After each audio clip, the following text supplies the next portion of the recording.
बर्तमान बड़ खबर पानीपाग को नहीं बड़ सूचना बात्या प्रभाव 24 घंटे राज्य में कालबैशाखी और वज्रपातर संभावना 5 जिला को येलो वार्निंग जारी कला पानीपाग विभाग सेपटे आसंता 13 तारिख पर राज्य में निया वर्षा सतर्क सूचना जारी।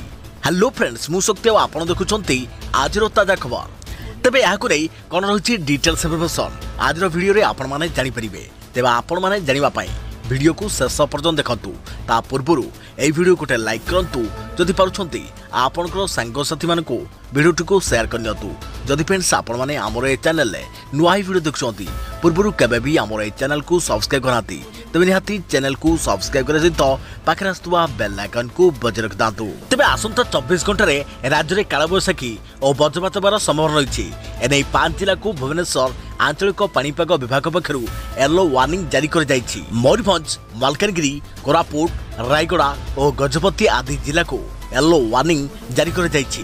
तेज यह सब जिलावासी को कालबैशाखी और वज्रपात समय घर पदा को न भरिया परामर्श दी जाइछि।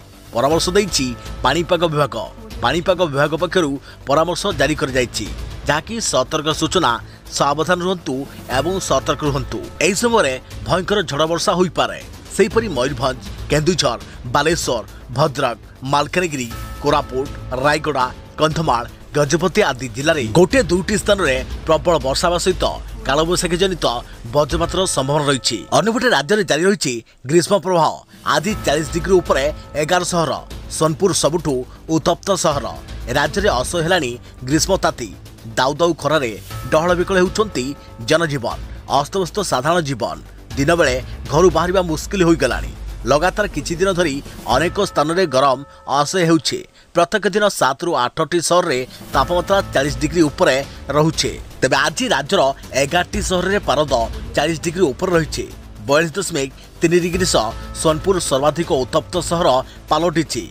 गत किछि दिन हेब सोनपुर सहर तातीरे टिटलागढ़ रेकर्ड काटुछि।